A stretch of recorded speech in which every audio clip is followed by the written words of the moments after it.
Vamos abrir a palavra do Senhor, livro do Apocalipse, último capítulo 22. Nós vamos ler o verso de número 17. Apocalipse 22, verso 17, queridos.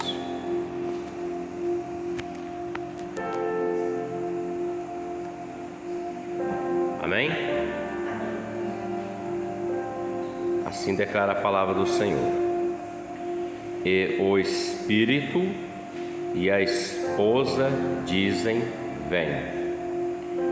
E quem ouve, diga: vem. E quem tem sede, venha. E quem quiser, tome de graça da água da vida. Pode se assentar.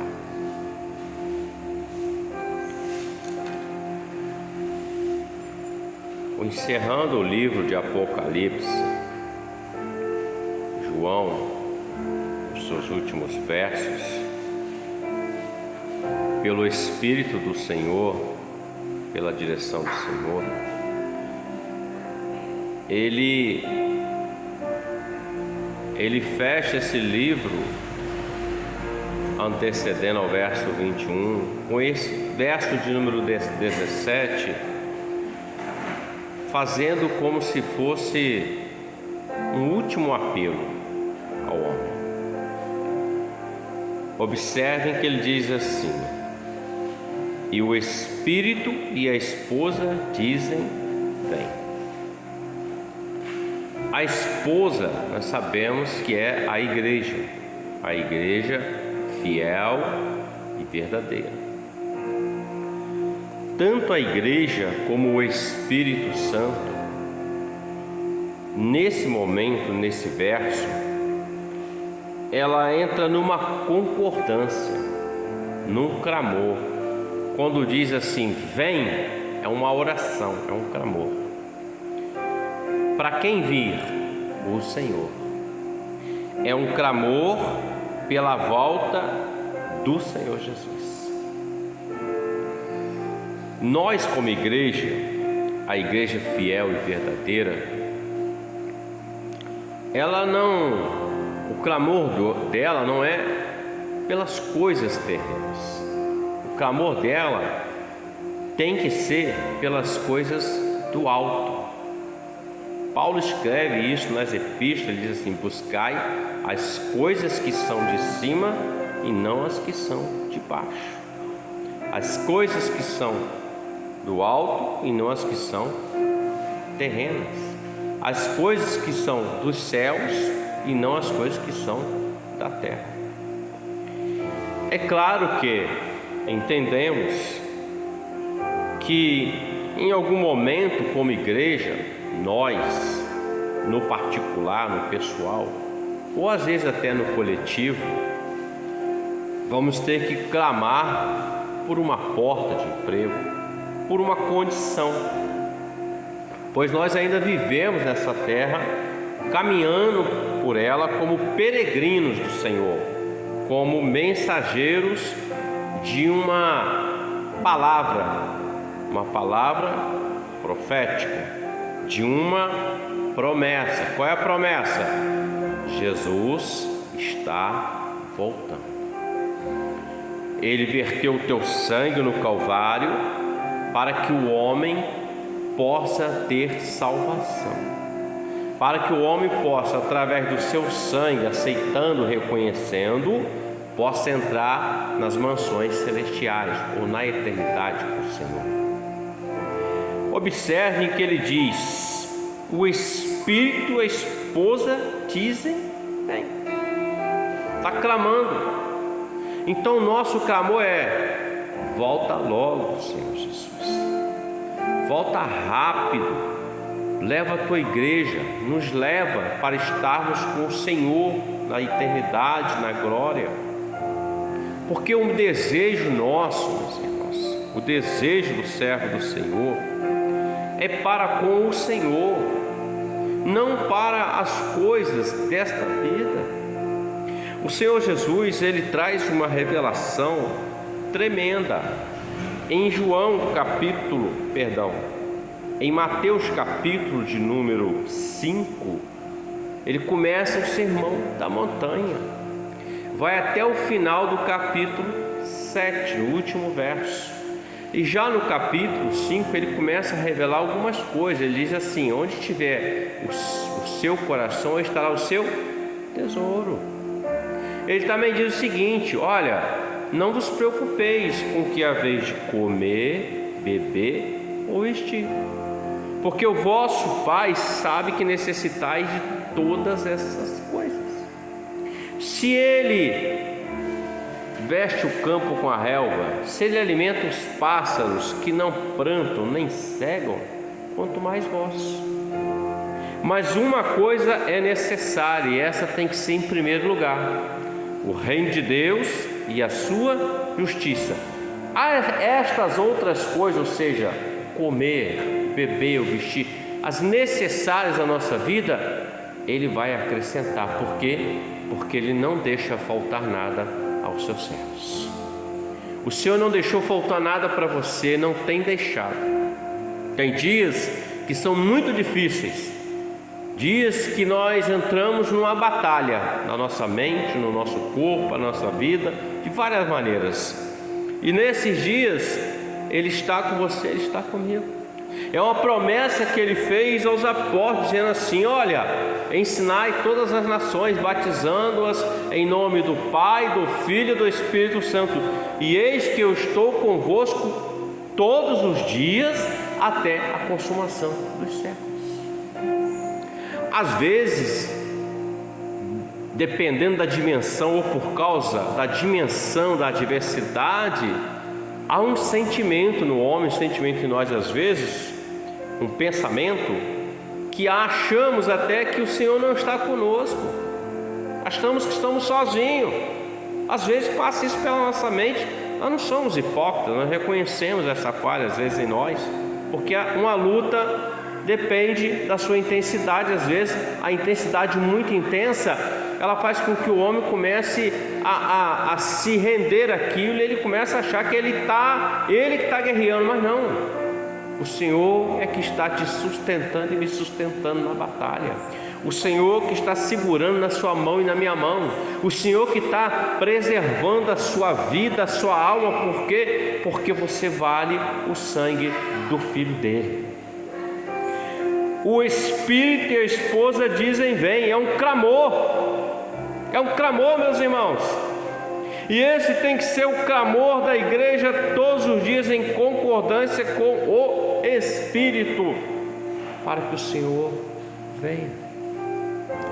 Em Hebreus capítulo 10, verso 39 ou 37, acho que é o 37, ele diz assim: mas porque um pouquinho de tempo, o que há de vir, virá, não tardará. Ele está vindo, e quando Ele vier, vai acabar tudo isso, aflições, angústias, necessidades, enfermidades, problemas. Tudo isso vai se findar, porque Ele vai suprir todas as coisas na sua vida e na minha eternamente. Não haverá necessidades mais, meus irmãos. Mas veja bem, o Espírito e a igreja dizem: vem. E ele fala assim: e quem ouve, diga: vem. Quem tem sede, venha. E quem quiser, tome de graça da água da vida. Ele começa dizendo assim: e quem ouve, diga: vem. Quem ouve? Ele está dizendo: aquele que está ouvindo, aquele que está dando crédito, os que creem no Senhor, os que creem na sua palavra, diga: vem. Ele sai do âmbito do Espírito da igreja no coletivo e passa para o pessoal particular, o individual. Vem. É um clamor meu e sem mais e seu, mas os que creem. Tem muita gente que já não acredita mais que Jesus vai voltar, meus irmãos. Até mesmo no meio cristão evangélico, tem gente que não acredita que Jesus vai voltar. Tem gente que acha que isso não vai acontecer. Tem gente que pensa que Jesus foi aos céus e isso não vai acontecer nunca dele vir levar a sua igreja. Então deixa eu te falar uma coisa. Ele prometeu e Ele é fiel para fazer cumprir na sua vida e na minha vida. Israel esperou por um Messias muitos anos. Quando ele veio, Israel nem percebeu que ele veio, mas ele veio. Eles o rejeitaram. A palavra diz em João capítulo 1: veio para os seus, mas os seus o rejeitaram.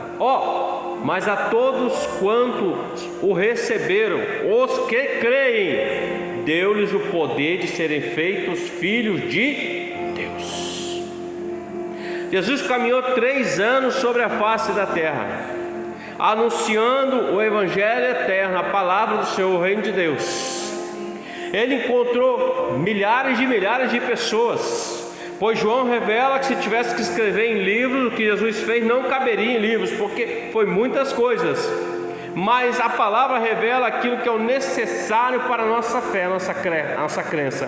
Ou seja, nós vemos que ele curou milhares, multidões de pessoas. Ele ensinou, ele pregou, ele insistiu com muitos. Mas quando ele subiu ao Calvário, não tinha multidão.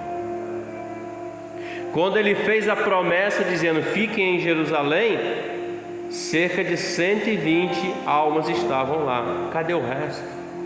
Então, os que creem, os que acreditam que Jesus é Senhor, é Filho de Deus, Ele está sentado à direita do Pai, Ele está intercedendo por você, Ele está preparando um lugar para que você possa habitar com Ele eternamente. Os que creem, diga: vem.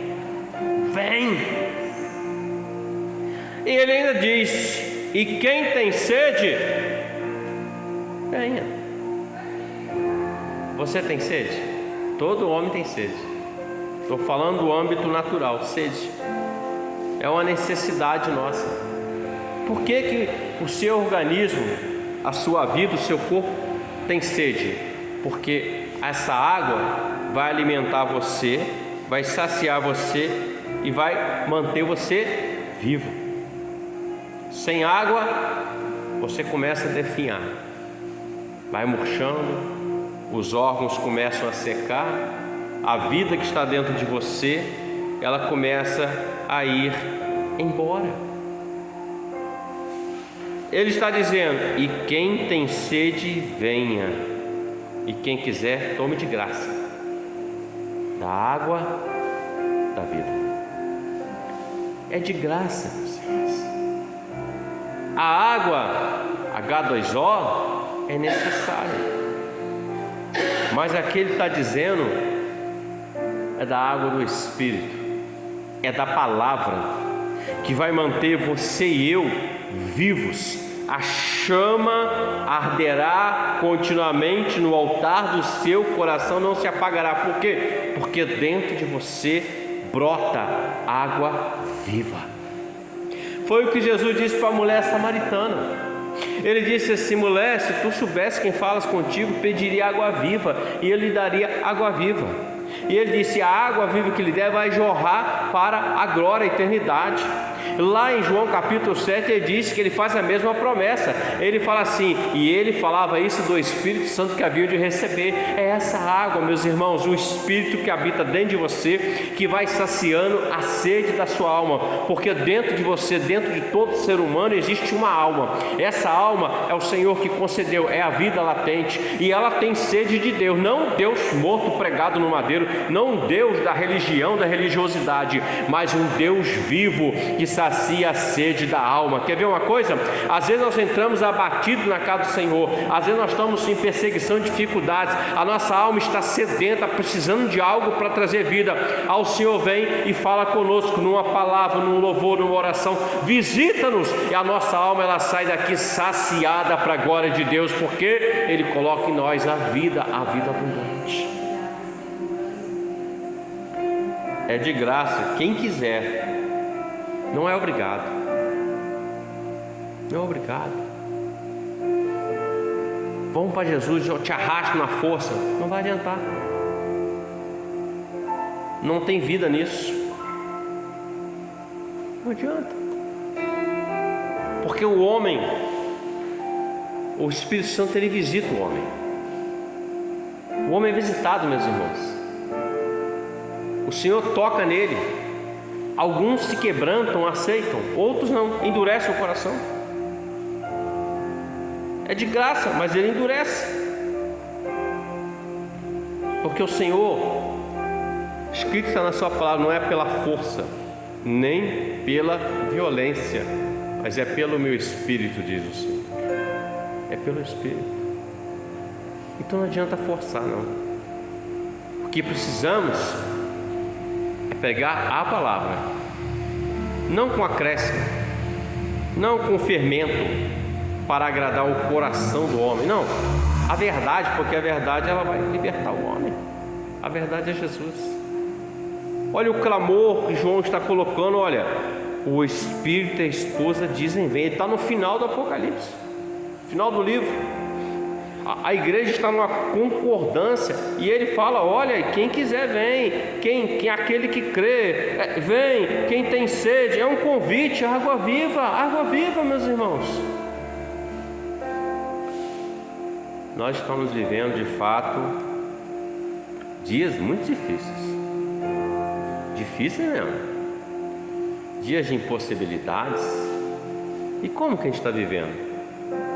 Debaixo da graça do Senhor, debaixo da misericórdia, da bondade de Deus, da benignidade do Senhor, meus irmãos. Se não fosse o Senhor, eu nem sei o que seria de nós. Se não fosse o Senhor na nossa vida, eu nem sei, meus irmãos, onde nós estaríamos nesse momento. Não sei dizer. Eu só sei de uma coisa: que Ele te preservou e tem me preservado, que Ele tem cuidado de você e tem cuidado de mim. Então, se Ele preservou, Ele tem preservado, você tem preservado a mim, por quê? Porque Ele está completando uma obra na sua vida. Essa obra vai se completar até aquele grande dia, onde nós estaremos ali adorando e bendizendo Ele. Então, meu irmão, minha irmã, todos os dias o Senhor, pelo seu Espírito, Ele faz um convite para você: bebe da água viva. A expressão água viva tem o outro lado, que é a água parada, o que chamam de água morta, entre aspas. Água viva é corrente, flui. A parada, ela não flui. Então ela está sujeita a tantas situações nela que vão fazer com que ela possa até se tornar uma água sem qualidade nenhuma. Muitos micróbios, pode se tornar uma água até com mau cheiro, já perceberam? Água parada, muito tempo, ela começa a produzir putrefação. Mas a água viva, não, ela te lava, ela me lava, ela te purifica, ela me purifica. Ela traz abundância em nós, ela traz novidade do Espírito na sua vida, na minha vida. E nós vivemos assim, meus irmãos, na presença do Senhor. Então, meus amados, quem quiser que tome de graça da água da vida, é de graça. Está aqui disponível para nós, é só querer. É só a gente dizer não para nós, não para o mundo, e sim para o Senhor Jesus. Só isso. Ele já conquistou para você, venceu a morte, venceu o inferno, e dá para você e para mim vida abundante, meus irmãos. Então que nós possamos sair daqui hoje renovados, transformados, mudados, entendendo que há um clamor de nós como igreja e o Espírito: vem, Senhor. Que há um clamor pessoal entre nós e o Senhor. Nós que ouvimos, nós dizemos: vem, Senhor. É o clamor da igreja, e Deus escuta o clamor da igreja. Amém? Glória a Deus. Vamos nos colocar de pé, vamos orar ao Senhor.